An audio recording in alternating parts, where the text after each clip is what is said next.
Hello and welcome. You're watching NDTV 24/7. I'm Osama Shah. The Supreme Court will pass an interim order on Thursday at around 2 p.m. on the petitions filed against the Waqf law. The court on Wednesday said that it is willing to stay certain provisions of the Waqf law and will dictate an interim order on Thursday. The Chief Justice of India, Sanjeev Khanna, he said that provision, and I quote, "We are told that the Delhi all Waqf by user is wrong, but there is genuine concern." Has said that generally they don't pass interim stay orders or partial stay orders on acts that are passed by the parliament, but the Supreme Court said that this appears to be a case of exception and they might have to do it to balance equities on both sides. Now, what are these provisions? These provisions that the Supreme Court has today said proposed to stay are: the first is that the Waqf by user provision of this new Amendment Act. The first, this amendment, the Supreme Court has expressed apprehensions about this new amendment, as it has said that if the centre decides to notify, if the government decides to denotify any property that has not been registered but has been Waqf by user till now, it can have larger consequences, because there are properties that are not registered but have been there, Waqf by user properties, since that date back to 13th and 14th century. The Chief Justice of India, Sanjeev Khanna, made a very strong remark by saying that history cannot be rewritten and the past cannot be undone in such a manner. BJP President of West Bengal, Shukanta Majumdar, visited the police headquarters in Kolkata along with Murshidabad victims in order to submit the deputation to the state police DGP. On the other hand, Uttar Pradesh Chief Minister Yogi Adityanath and the West Bengal Chief Minister Mamata Banerjee, they traded barbs after Chief Minister Yogi's "Bengal is burning" comment. Mamata Banerjee pointed out at the Mahakumbh tragedy. Here's a report.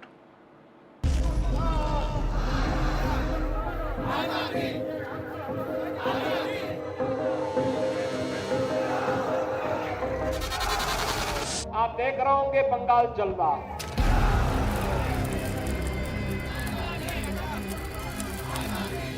वहां की मुख्यमंत्री चुप।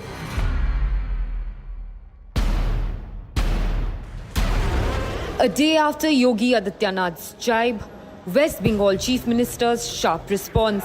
योगी बड़ो-बड़ो बात कर रहा है, सबसे बड़ा भोगी है। महाकुंभ में कितना लोगों का मौत हुआ, कितना लोगों ने इंजर्ड हुआ, कोई लिस्ट ऑफ पब्लिकली दिया? The BJP and Trinamool Congress locked in a bitter political battle over the Murshidabad violence that left 3 dead in Bengal during anti-Waqf protests. मैं जोगी जी को रिक्वेस्ट करूंगा, वो बंगाल में तुरंत आए। जोगी जी का भी बंगाल में जरूरत है, और किस तरीके से उन्होंने यूपी में दंगाई को सबक सिखा रहा है, वो बंगाल का हिंदू जनता को आकर बोल के थोड़ा हौसला बुलंद होना चाहिए। The Trinamool chief instead dumping the blame on centre and BSF. इसमें बांग्लादेश का हाथ है। अगर हाथ है तो इसको जमींदारी तो सेंट्रल गवर्नमेंट का है कि बीएसएफ बॉर्डर संभालते हैं, हम नहीं संभालते हैं। ये अधिकार हमारे पास नहीं है। Amidst this political blame game, normalcy eludes the families in Murshidabad. State BJP chief Shukanta Majumdar accompanied Murshidabad victims to Bengal DGP's office to lodge complaints. আমার সঙ্গে বিনা অন্যায় অত্যাচার হয়েছে, মুসলিমরা করেছে। দাদা বলছি, কাকা বলছি, তাও ছাড়ে না। বাড়ি লুটপাট করে আগুন ধরিয়ে দিয়েছে, বাড়িতে ঢুকতে দেয় না। বিএসএফ থাকতো আমার বাড়িতে আগুন, পুলিশ থাকতো আমার বাড়িতে আগুন জ্বালিয়ে দিয়েছে, পুলিশে থামতে পারেনি।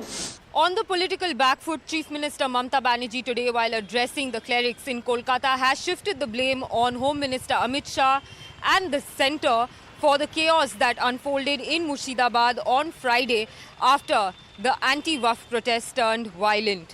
3 lives lost, over 200 arrested and dozens of FIRs filed.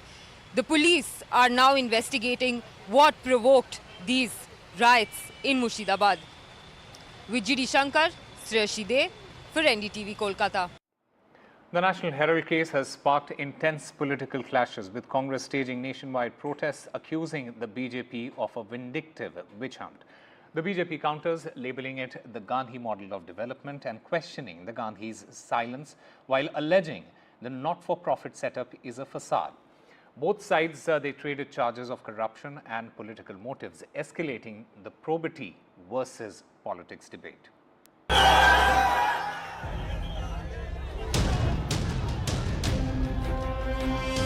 From Delhi to Mumbai, Chennai to Lucknow, Patna to Kolkata, protests, slogans, and street standoffs.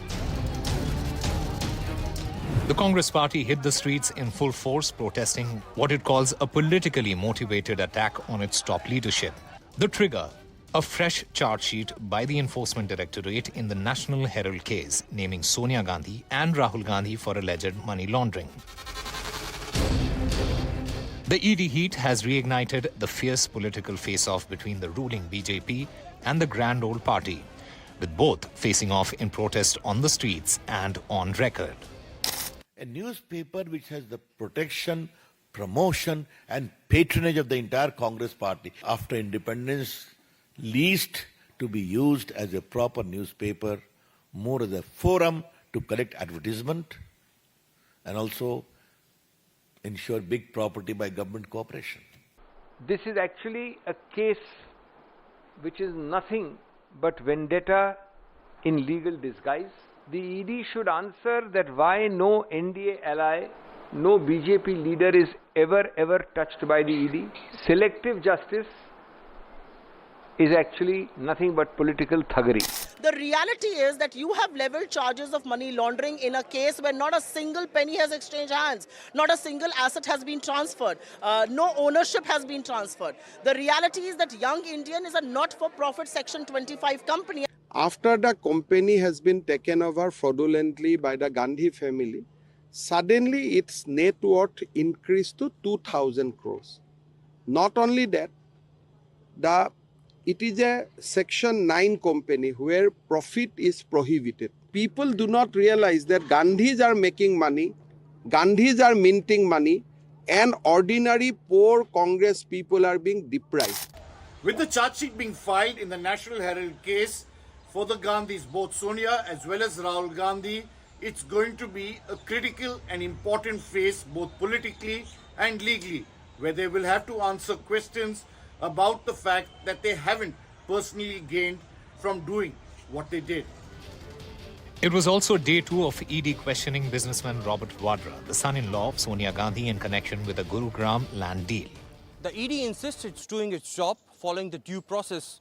But for the Congress, this is yet another example of what they call an ongoing witch hunt against the opposition voices, a targeted political move. With Malvika Murli, this is Aishwarya Jain for NDTV in Delhi.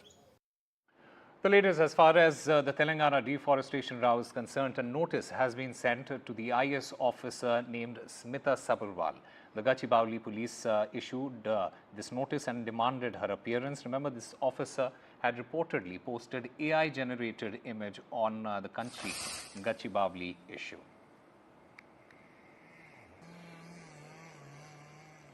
Tamil Nadu Chief Minister M.K. Stalin has written to the Prime Minister Narendra Modi regarding the sudden cancellation of the private Hajj quota.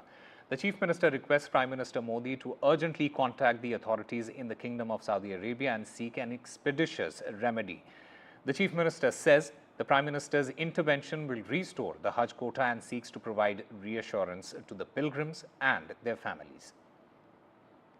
Chief Minister M.K. Stalin has now written a letter to the Prime Minister asking his personal intervention in this issue, that around 52,000 private quota for Hajj aspirants remains cancelled, and this has led to widespread distress and uncertainty among pilgrims who have also already paid their money.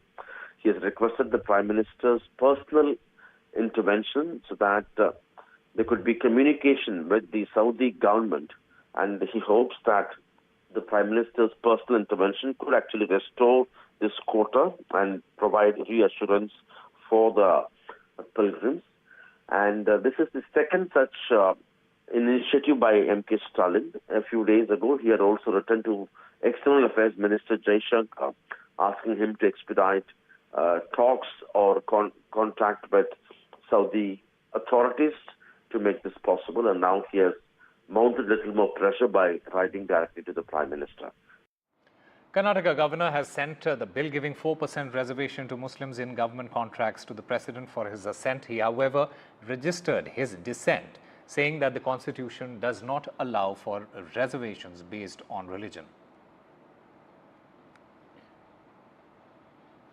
The Karnataka cabinet is all set to discuss the decade-old caste survey findings on Thursday, but ahead of the political field lines in the Congress and in the state, polity seems to be opening up. OBC Wakkaliga caste MLAs from the Congress held this meeting with Deputy Chief Minister D.K. Shivkumar, who is from the same community. This was held on Tuesday to oppose the caste survey that is before the state cabinet. And now MLAs from both the Veerashaiva Lingayat sect and Wakkaliga caste openly declared their opposition to the survey. The survey's findings could threaten their political dominance, and they accuse it of being unscientific and inaccurate. ಅದನ್ನು ಒಪ್ಕೊಳ್ಳೋದಕ್ಕೆ ಸಾಧ್ಯ ಇಲ್ಲ. ನಾನು ಮುಖ್ಯಮಂತ್ರಿಗಳಿಗೆ ಮತ್ತೆ ಮನವಿ ಮಾಡ್ತೀವಿ. ಒಕ್ಕಲಿಗರು 1 ಕೋಟಿಗಿಂತ ಹೆಚ್ಚು ಜನ ಇದ್ದಾರೆ. ನೀವು ತಂದಿರೋಂಥ ಜಾತಿ ಗಣತಿಯನ್ನು ದಯವಿಟ್ಟು ಮರುಪರಿಶೀಲಿಸಿ. ಯಾಕಂದರೆ ಇವತ್ತು ನನ್ನ ಮನೆಯಲ್ಲೇ ಬಂದು ಕೇಳಿಲ್ಲ. ತೀರ್ಮಾನ ಏನು ಮಾಡ್ಕೊಂಡ್ರು ಉಲ್ಟಾ ಹುಡುಕತ್ತವ್ರಿಗೆ ಅವರೇ ಸುಮ್ಮನೆ ಡೊಂಗ್ ನಡ್ತಾರೆ. ಮೇಜರ್ ಕಮ್ಯುನಿಟಿಗಳು ಇರೋ ಸ್ಟೇಟ್ ಕರ್ನಾಟಕದಾಗ ವೀರ್ ಸೈಡ್ ಫಸ್ಟ್ ಸೆಕೆಂಡ್ ಒಕ್ಕಲಿಗರು ಗೊತ್ತಾಯ್ತಾ? ಇವೆರಡನ್ನ ಎದುರು ತೆಕ್ಕೊಂಡು ರಾಜಭಾರಿ ಮಾಡೋಕ್ಕಾಗತ್ತಾ? ಲೀಡರ್ ಯಾರು ಕರೆದ್ರು? ಇವ್ರು ಯಾವ ನೈತಿಕತೆ ಇದೆ? ಮುಖ್ಯಮಂತ್ರಿ ಏನು 7 ಜನ ಮಂತ್ರಿಗಳು ಏನಿದ್ದಾರೆ ಇವತ್ತು ಲಿಂಗಾಯತ ಮಂತ್ರಿಗಳು ರಾಜೀನಾಮೆ ಕೊಡಬೇಕು. ಎಲ್ಲರೂ ಒಬ್ರು ಕರೆದಿದ್ದಾರೆ, ಕರೆದು ಏನಾರು ಚರ್ಚೆ ಮಾಡಿದ್ದಾರೆ, ಶಾಸಕರನ್ನ ಏನಪ್ಪ ಎಂತಪ್ಪ ಅಂತ ಮಾಡಿದ್ದಾರೆ. Chief Minister Siddaramaiah, who represents an electoral bloc referred to as Ahinda, which is a counter to the dominance of Lingayats and Wakkaligas, seems keen to use the caste survey to strengthen his political position. ಅವರ ಅಭಿಪ್ರಾಯ ಹೇಳಿದ್ದಾರೆ. ಆಯ್ತಾ, ನಾಳೆ ಅಂತಿಮವಾಗಿ ತೀರ್ಮಾನ ಮಾಡೋದು ನಾಳೆ ಅಲ್ವಾ? With the kind of pressure that's being built on the government by community leaders and also the legislators, will the government really be able to implement the caste survey after the cabinet meeting is the big question. But more importantly, if they do implement the caste survey or if they don't, the internal bickering for sure is expected to continue within the Congress party. With video journalist Govind, this is Deepak Bopana for NDTV. The political landscape in Tamil Nadu has been buzzing with developments surrounding the AIADMK and its relationship with the BJP ahead of the 2026 Tamil Nadu Assembly elections. Now, last week, the BJP and the AIADMK unveiled an alliance for the Assembly polls. Comments by AIADMK boss EPS suggest that the Tamil party will not accept a coalition government and that the alliance with the BJP is, as EPS said, only for the election. கூட்டணி அரசுன்னு சொல்லவே இல்லை. நீங்கள் தப்பாக புரிஞ்சுக்கிட்டு ஏதோ வித்தையெல்லாம் காட்டுறீங்க. தயவு செய்து இந்த வித்தையெல்லாம் விட்டுருங்க. அதாவது அனைத்து இந்திய அண்ணா திராவிட முன்னேற்ற கழகம் பாரதிய ஜனதா கூட்டணி ஆட்சி அமைக்கும். புரிஞ்சுக்கங்க. ஏங்க திருப்பி அதுக்குள்ள வர ஏதாவது விறுவிறுப்பான செய்தி உங்களுக்கு வேணும், எங்கிட்ட இருந்து புடுங்க வேணும். அப்படிலாம் அவர் சொல்லவே இல்லை. திருப்பியும் சொன்னார். டெல்லிக்கு மாண்புமிகு பிரதமர் மோடி அவர்கள் தமிழ்நாட்டுக்கு என்னுடைய பெயரை சொல்லி சொன்னார். இதில் தான் நீங்கள் புரிஞ்சுக்க வேண்டியதானே. இதிலிருந்து ஏதோ அதில் கண்டுபிடிச்சி விஞ்ஞான மூளையெல்லாம் பயன்படுத்தி கண்டுபிடிக்கிற வேலையில் விட்டுருங்க. அதெல்லாம் நாங்கள் பார்த்துக்கிறோம். Correct me if I'm wrong, Mr. Amit Shah said it will be a coalition government, but AIADMK so far has not committed for a coalition government at the moment. Amit Shah clearly said at the center it is called NDA. As far as Tamil Nadu is concerned, EPS, Edappadi Palaniswamy will lead. It's very clear. So that's what the status quo is. As far as Tamil Nadu is concerned, AIADMK General Secretary Edappadi Palaniswamy will lead and he is a CM face. And whatever development happens, it's under the direction of AIADMK. And people who are in align with the thought process of AIADMK, because the votes should not scatter. So we have to ensure that the votes are not scattered to benefit DMK. Our common enemy is DMK. So who are in sync with this thought are welcome to join with AIADMK. The first party who had joined with us is BJP. So are you ruling out a coalition government, or you think it's still a possibility to have a coalition government with the BJP? AIADMK will win majority on its own. That's a norm. But we don't want to set any narrative right now, because the single most task right now is to ensure that people who want to defeat AIADMK are brought under one umbrella, one single umbrella under the leadership of EPS. But 2026 is still a long way to go. So people who want to create such kind of rumors, their attempts will definitely be failed. It started as a clean energy dream. Blusmart, the electric ride-hailing startup that promised to disrupt the future of mobility, but the wheels are now coming off. Blusmart is reportedly exiting its core business and shifting from building a platform to simply supplying cars for rival Uber. But the real shock lies beneath the surface. The reason? EV loans worth nearly 1,000 crore rupees meant to electrify India's roads, they were instead rerouted through shell firms and layer transactions to purchase a rupees 42.9 crore luxury flat at the Camellias. Over rupees 260 crore remains unaccounted for, and that's not all. The rupees 26 lakh was spent for a golf set. Nearly rupees 3 crore was given to a spouse, and over rupees 6 crore was given to their mother. What was meant to power electric cars now is powering elite lifestyles. Time for a very short break. More news and updates on the other side.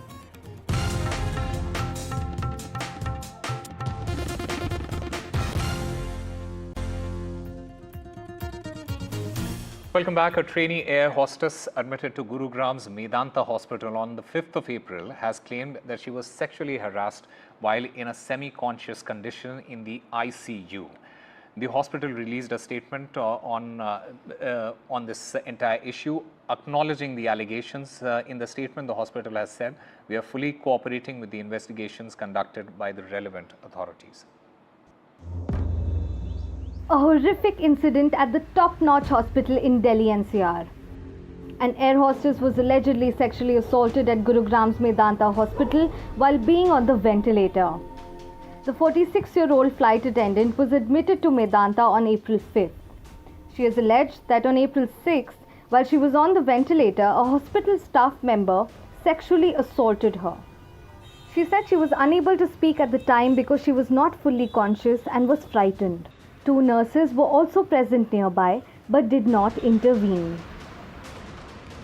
Horrific incident happened while she was on the ventilator, and she claims that this was a hospital staffer who sexually molested her, and there were 2 nurses also present around her at that point who did not intervene or do anything from stopping this from happening. She also says that she was too weak and in a subconscious state at that point in time to retaliate or to have any sort of reaction, which is why once she recuperated and was discharged on April 13, she relayed her entire ordeal to her husband, and they both registered an FIR at the police station on April 14. In a statement, Dr. Sanjay Durrani, medical superintendent at Medanta, has said that they've been made aware of a complaint from a patient and are cooperating with the investigations. They maintain that at this stage, no allegations have been substantiated and all relevant documents, including CCTV footage from the hospital for the time period in question, have been handed over to the police. Complainant के द्वारा बताया गया है कि वह ventilator पर थी घटना के समय में, और घटना के समय में वो बेहोशी की हालत में थी, और उसके अलावा 2 जो स्टाफ नर्स थी वो उसके आसपास किसी काम को लेकर के आपस में बातचीत कर रही थी। तो फिलहाल जो विक्टिम है उसके द्वारा बताया गया कि वो अनकॉन्शियस थी, और पुलिस के द्वारा जो अस्पताल के आसपास के एरिया की CCTV फुटेज है घटनास्थल से आसपास की, वो पुलिस के द्वारा प्रॉपर तरीके से चेक की जा रही है और केस की इन्वेस्टिगेशन की जा रही है, और जैसे जैसे सबूत केस में आएंगे उसके अकॉर्डिंग पुलिस एक्ट करेगी। According to the NCRB data, Haryana is the second most unsafe state for women after Delhi. With a crime rate of 118.7 for every lakh women, nearly 17,000 cases of crimes against women were registered in 2022 in the state. Between 2018 and 2022, crimes against women went up by nearly 13% in the country, with nearly 51 FIRs being filed every hour for crimes against women. How is it that a woman in an unconscious state undergoing treatment on the ventilator within the supposed safe premises of a hospital right here in Gurugram in Medanta is molested. These are the questions that are raised. And also, who was this person who molested this woman within the hospital? Was this a hospital staffer, as the woman claims in her complaint? And why has the police not been able to nab the accused yet? These are the questions that come to mind as such incidents are on repeat with women, and humanity yet again has been put to shame. With camera person Pooja Arya and Ranjit, this is Tanushka Datta for NDTV. Gold prices have soared to unprecedented levels, reaching rupees 98,100 per 10 grams. The price of 24-carat gold in the retail market soared by rupees 1,650 to hit an all-time high. The prices were driven higher by the global rush for safe haven buying that was triggered by an escalating trade war between the United States and China. And J.D. Vance, the Vice President of the United States, along with his wife, Usha Vance, they are set to make their official visit to India. This visit will happen from the 21st of April till the 24th of April. This is US's second family's first official visit to India. The US Vice President is expected to meet Prime Minister Modi in New Delhi, and J.D. Vance's crucial New Delhi visit comes amid a Trump tariff storm. The focus will be on reviewing progress in the bilateral relations between the two countries. President J.D. Vance and his wife Usha Vance, the Second Lady of the United States, are expected to visit India next week. The press release came from the White House that how this visit is expected, as J.D. Vance, the Vice President of the United States, will first visit Italy and then India. The dates are from April 18th to April 24th. And in the first leg of this visit, J.D. Vance will be visiting Italy and will meet the Italian Prime Minister there. When it comes to India, he's expected to meet Prime Minister Modi. Prime Minister Modi is also slated to move to visit Saudi Arabia on April 22nd. So it is being sort of arranged that before departing for Saudi Arabia, the Prime Minister will meet Vice President J.D. Vance, who will be here with his wife and Second Lady Usha Vance. Usha Vance's parents are of Indian origin. So this trip is largely professional as well as personal, both for the Vice President of the United States. Now, when it comes to topics and the discussions which he will be having with the Prime Minister, it is expected that talks will revolve around the bilateral trade agreement, which is still in the progress between India and US. And also, this visit comes at a time when President Trump has put a pause, a 19-day pause on the reciprocal tariffs. So, bilateral trade agreement, reciprocal tariffs are going to be the key issues which will come up for discussion when J.D. Vance meets Prime Minister Modi next week.